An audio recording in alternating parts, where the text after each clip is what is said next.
ఒక వ్యక్తి ఎదగడానికైనా ఒక జాతి ఎదగడానికైనా అనేక శక్తులు కారణమవుతాయి.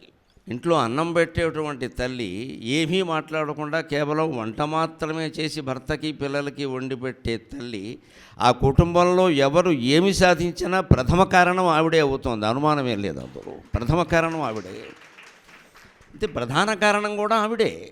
అదే గుర్తింపు. ఇంకా అంతకంటే గుర్తింపు ఏమిటి?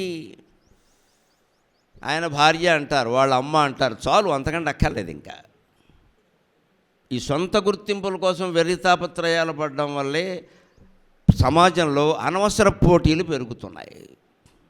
ఏ తల్లి కానీ ఏ తండ్రి కానీ వెనకాల ఉండే శక్తులు ఎవరు కానీ ఇదివరకు గుర్తింపుల కోసం తాపత్రయపడలేదు. చేసి పెడుతున్నాము, తింటున్నారు వాళ్ళు, చాలు కదా అనుకున్నారంతే. ఎన్నో సందర్భాల్లో ఆ తల్లులు తినడం మానేయడం చూశాను నేను, ఎందుకంటే లేక అయిపోయింది. ముఖ్యంగా మా ఇళ్లలో ఆబ్దికాలు పెడతారండి. నేను చూశాను మా అమ్మగారిని మా మేనత్తని కూడా. కష్టపడి గారెలు చేసేది వాళ్ళు, ఆవళ్ళు చేసేది వాళ్ళు, అప్పాలు చేసేది వాళ్ళు, మళ్ళీ మెత్తగా వచ్చాయా లేదా అని చూసేది వాళ్ళు. వాళ్ళు తినేది 4 గంటలకి, ఆ సమయానికే ఉండేవి కావు, అయిపోయేవి.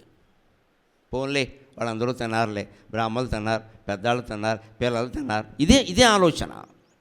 వాళ్ళకి ఎవడు ఏనాడు ఏ పద్మశ్రీ ఇవ్వలేదండి. కానీ ఈవేళ మనం పద్మశ్రీలమని చెప్పుకోవడానికి ఆ తల్లి కారణం, ఆ మేనత్త కారణం. అంతకంటే గుర్తింపు ఏమిటి? అంచేది ఎవరు ఏ గౌరవాన్ని పొందినా దానికి మూల కారణమైనటువంటి తల్లిని, బంధువర్గాన్ని ప్రస్తావించాలి.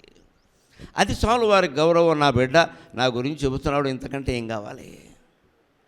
మరి వ్యక్తిగత కుటుంబంలో మనం తల్లి గురించి మాట్లాడితే దేశానికి సంబంధించినప్పుడు భారతమాతల గురించి మాట్లాడాల్సిందే కదా. ఈ దేశంలో పుట్టకపోతే ఇంతమంది దేవుళ్ళు ఉంటారనే విషయం మనకి తెలుసా? దేవుణ్ణి ఎన్ని రకాలుగా ఆరాధించచ్చా? అక్కడ ఆంజనేయ స్వామిగా, పక్కన రామచంద్రమూర్తిగా, చెట్టు కింద సుబ్రహ్మణ్య స్వామిగా, ఇక్కడే 3 దేవతలను చూసాం మనం. ఇక్కడ మళ్ళీ సరస్వతీదేవిని చూస్తున్నాం. ఒకే దేవతకి, దేవుడికి ఇన్ని రూపాలు ఉంటాయనే విషయం మనం భారతదేశంలో పుట్టకపోతే, హిందువుగా పుట్టకపోతే తెలిసే విషయం. అది ఎంత అదృష్టం ఈ నేలలో పుట్టడం, ఈ మతంలో పుట్టడం, ఈ ధర్మాన్ని అనుసరించడం. వైవిధ్యంలో ఏకత్వం, భిన్నత్వంలో ఏకత్వం అంటే ఇదే కదా.